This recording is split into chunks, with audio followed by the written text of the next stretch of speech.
दोस्तों, पाकिस्तान में 8 चीनी इंजीनियरों को बम से उड़ा दिया गया है। इस ताजा खबर को सुनकर ससुरे जिनपिंग को अब समझ आ गया होगा कि आतंकवाद के समर्थन का अंजाम क्या होता है। दोस्तों, अभी तक आपने सुन लिया होगा कि सालेह की सेना ताबड़तोड़ तालिबानियों पर हमले करते जा रही है और उनसे कई महत्वपूर्ण जिले का कब्जा छुड़ा लिया है।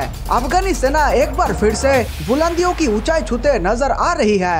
तालिबान का कल पंजशीर घाटी में बेहद तेजी से आग की तरह फैलता जा रहा है। मेरे साथ आज कई बड़ी धमाकेदार खबर निकलकर सामने आई है। जो बाइडेन ने तालिबान को बड़ी धमकी दे दी है। पाकिस्तान में लगातार बम धमाके में चीनियों के मौत के बाद पाकिस्तान की सेना प्रमुख ने आत्मघाती बयान दिया है, जिसकी चर्चा करेंगे। साथ ही दोस्तों, हम आपको बताएंगे कि तहरीक-ए-तालिबान का सबसे खूंखार नेता जो अफगान के जेल में बंद था, अब वे बाहर निकल चुका है और उसने पाकिस्तान पर जो बयान दिया है उसे सुनकर इमरान खान सो नहीं पा रहे हैं। तालिबान का सबसे प्रमुख नेता हेबतुल्लाह अखुंदजाह आज भी पाकिस्तान के जेल में सड़ रहा है, जिसके बाद तालिबान अब पाकिस्तान पर एक बड़ा खतरनाक हमले करने की तैयारी में है। दोस्तों, सभी खबरों को बेहद विस्तार से चर्चा करेंगे, लेकिन आइए सबसे पहले जान लेते हैं पाकिस्तान के ग्वादर शहर में बम धमाका, चीन के 8 इंजीनियरों की मौत, तालिबान पर हमले का शक। जी हाँ दोस्तों, वीडियो में आगे बढ़ने से पहले सभी भारतवासियों को मेरा नमस्कार।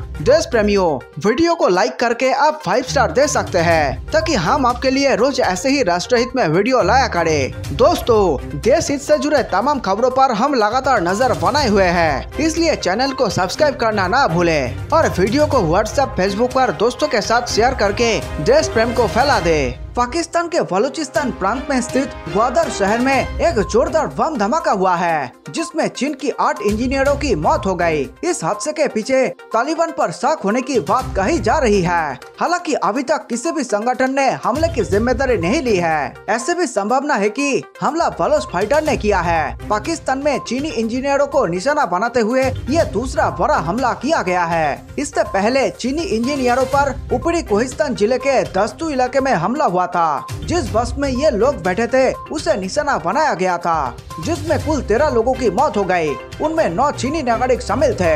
तहरीक-ए-तालिबान पाकिस्तान नेता ने कहा, हमारा लक्ष्य पाकिस्तान में शरिया शासन लाना। अब तहरीक-ए-तालिबान पाकिस्तान के नेता मौलवी फकीर मोहम्मद ने तालिबान के इस्लामिक अमीरत के प्रति निष्ठा दिखाई है। उन्होंने कहा है कि वे पाकिस्तान में इसी तरह का इस्लामी शासन चाहते हैं। तहरीक-ए-तालिबान द्वारा जारी किए गए एक वीडियो में फकीर मोहम्मद ने कहा कि उनका लक्ष्य पाकिस्तान में इस्लामी शरिया सिस्टम लाना है। अशरफ गनी सरकार ने सैकड़ों टीटीपी लड़ाकों को अपने शासनकाल के दौरान जेल में बंद कर दिया था। इन लड़ाकों को अब तालिबान ने आजाद कर दिया है। रिहा होने वालों में टीटीपी के पूर्व उप प्रमुख मौलवी फकीर मोहम्मद भी शामिल है। एक्सपर्ट का मानना है कि फकीर की रिहाई अफगानिस्तान और पाकिस्तान दोनों के लिए नया खतरा पैदा कर सकती है। पाकिस्तान आर्मी की कैद में है तालिबान चीफ हेबतुल्लाह अखुंदजाह। विदेशी खुफिया जानकारियों ने दिए संकेत। आखिरकार तालिबान का सर्वोच्च नेता हेबतुल्लाह अखुंदजाह कहाँ है? अफगानिस्तान में तालिबान के कब्जे के बाद भी उनके चीफ का पता नहीं चल पा रहा है। ऐसे में सवाल उठ रहे हैं कि आखिर तालिबान का सुप्रीम लीडर हेबतुल्लाह अखुंदजाह कहाँ है? वे क्यों सामने नहीं आ रहा? क्या किसी ने उसे कैद कर रखा है? इन्हीं सवालों के बीच भारत सरकार गुप्त विदेशी खुफिया एजेंसियों की ओर से साझा की गई जानकारियों का अध्ययन कर रही है। इसी क्रम में विदेशी हंटेल के हवाले से एक सीनियर सरकारी अधिकारी ने संकेत दिया है कि हेबतुल्लाह अखुंदजाह पाकिस्तानी सेना की कैद में हो सकता है। मीडिया रिपोर्ट के मुताबिक हेबतुल्लाह अखुंदजाह को शायद पाकिस्तान आर्मी ने कैद कर रखा है। सीनियर सरकारी अधिकारी की माने तो हेबतुल्लाह अखुंदजाह को बीते 6 महीनों से तालिबान के सीनियर नेताओं और लड़ाकों ने नहीं देखा है। आखिरी बार उसका बयान मई में रमजान के मौके पर आया था। अधिकारियों की माने तो भारत इस मामले में दिलचस्पी ले रहा है कि आखिर पाकिस्तान इस मुद्दे को कैसे डील करता है। बलूचों के हमले और दुनिया के दबाव से घबराए पाकिस्तानी सेना प्रमुख बलूच विद्रोहियों के हमले और तालिबान पर नकेल कसने के लिए दुनिया भर से बढ़ते दबाव के बीच पहली बार पाकिस्तानी सेना प्रमुख जनरल कमर जावेद बाजवा ने तालिबान को सख्त संदेश दिया है। जनरल बाजवा ने कहा कि तालिबानी महिलाओं और मानव अधिकारों को लेकर लेकर वैश्विक समुदाय से किए गए वादे को पूरा करे, साथ ही अपनी जमीन का इस्तेमाल किसी दूसरे के खिलाफ नहीं करने दे। माना जा रहा है कि भाजपा का इशारा बलूच विद्रोहियों की ओर था, जो पाकिस्तान में चीनी नागरिकों पर हमले कर रहे हैं। डॉन के मुताबिक पाकिस्तान मिलिट्री अकादमी में दिए अपने भाषण में भाजपा ने कहा, पाकिस्तान अफगानिस्तान में और क्षेत्र में शांति चाहता है और इसी वजह से उसने पड़ोसी देश में कई दशकों से चल रहे विवाद को सुलझाने के लिए गंभीर प्रयास किए हैं। उन्होंने कहा कि हमने वैश्विक समुदाय से स्पष्ट रूप से और बार बार कहा है कि वे अफगान प्रक्रिया में बिना किसी पक्षपात के और समन्वित तरीके से अपनी भूमिका निभाए। पाक सेना प्रमुख ने जोर देकर कहा कि पाकिस्तान आगे भी अफगानिस्तान की शांति प्रक्रिया में अपनी भूमिका निभाता रहेगा। उन्होंने कहा कि हम तालिबान से अपेक्षा करते हैं कि वे अपने वादों को पूरा करेगा, जिसका उसने वैश्विक समुदाय से महिलाओं और मानवाधिकारों को लेकर वादा किया है। साथ ही अफगान जमीन को किसी दूसरे देश के खिलाफ इस्तेमाल नहीं होने देगा।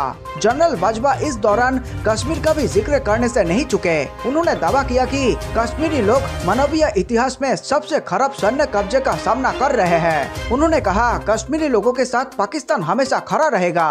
पाक आर्मी चीफ ने कहा कि क्षेत्र में तब तक शांति नहीं आ सकती है जब तक कि कश्मीर मुद्दे का न्यायपूर्ण और शांतिपूर्ण ढंग से समाधान न हो जाए। उन्होंने भारत की ओर इशारा करते हुए कहा कि हाइब्रिड युद्ध के जरिए हमारे समाज को कमजोर करने की कोशिश की जा रही है। पाकिस्तान में कट्टरपंथियों को बढ़ावा देने वाले बाजवा ने कहा कि हमारे पड़ोस में कट्टरपंथ बढ़ रहा है। उन्होंने कहा कि पाकिस्तानी सेना इससे निपटने में सक्षम है। पाकिस्तानी सेना प्रमुख का यह बयान ऐसे समय पर आया है जब दुनिया भर के नेता इमरान खान और जनरल बाजवा को फोन करके तालिबान पर मानवाधिकारों और औरतों के सम्मान के लिए दबाव डाल रहे हैं। यही नहीं, पाकिस्तान पर तालिबान की मदद करने के लिए प्रतिबंध लगाने की मांग जोर पकड़ रही है। उधर बलूच विद्रोही लगातार चीनी नागरिकों को निशाना बनाने में लगे हैं। पाकिस्तान का आरोप है कि इन विद्रोहियों को अफगानिस्तान से मदद मिलती है। तालिबान के लिए बुरी खबर, बाइडेन का ऐलान, अफगानिस्तान में आतंक के खिलाफ होगा हल्ला बोल। अमेरिकी राष्ट्रपति जो बाइडेन ने अफगानिस्तान में फंसे अमेरिकी नागरिकों से उन्हें घर तक पहुंचाने का वादा किया है। उन्होंने अफगानिस्तान में फंसे अमेरिकियों से कहा, हम आपको घर पहुंचाएंगे। इसके साथ ही उन्होंने तालिबान को चेताते हुए कहा कि हम अमेरिकी सैनिकों पर तालिबानी हमला बर्दाश्त नहीं करेंगे। बाइडेन ने कहा कि अमेरिका अफगानिस्तान में आतंकवाद विरोधी मिशन जारी रखेगा। बाइडेन ने व्हाइट हाउस में एक संवाददाता सम्मेलन में शुक्रवार को ये बयान दिया है। उन्होंने ये भी कहा है कि तालिबान को हमने स्पष्ट कर दिया है कि काबुल एयरपोर्ट पर किसी भी अमेरिकी सैनिक पर हमला या हमारे ऑपरेशन में बाधा पहुंचाने पर तीव्र और करारा जवाब मिलेगा। उन्होंने कहा कि हम लोग एयरपोर्ट पर किसी भी तरह के आतंकवादी खतरे को लेकर भी अपनी निगाहें बनाए हुए हैं, फिर चाहे वे खतरा वहाँ के ISIS का ही क्यों ना हो। गौरतलब है कि अमेरिका काबुल हवाई अड्डे से अमेरिकियों और अन्य लोगों को तालिबान से बचाने के लिए बड़े पैमाने पर अभियान चला रहा है। हवाई अड्डे के बाहर अराजक और हिंसक माहौल है और लोग अंदर सुरक्षित पहुंचने के लिए संघर्ष कर रहे हैं। बाइडेन ने कहा कि अमेरिकी विदेश मंत्री एंटनी ब्लिंकन और अन्य अधिकारी नाटो के सहयोगी देशों से मुलाकात करने वाले हैं, जिसमें अफगानिस्तान के हालात को लेकर चर्चा होगी। हम लोग किसी भी हालत में अफगानिस्तान को आतंक की जमीन नहीं बनने देंगे। देशवासियों, वीडियो अंत तक देखने के लिए आप सबका बहुत बहुत धन्यवाद। मेरे देश प्रेमियों, नीचे कमेंट में जय हिंद लिखकर आप हमारे वीडियो को 5 स्टार दे सकते हैं, ताकि हम आपके लिए ऐसे ही देशभक्ति वीडियो लाया करें। जल्द मिलते हैं एक और जानकारी पूर्ण वीडियो के साथ। नमस्कार, धन्यवाद।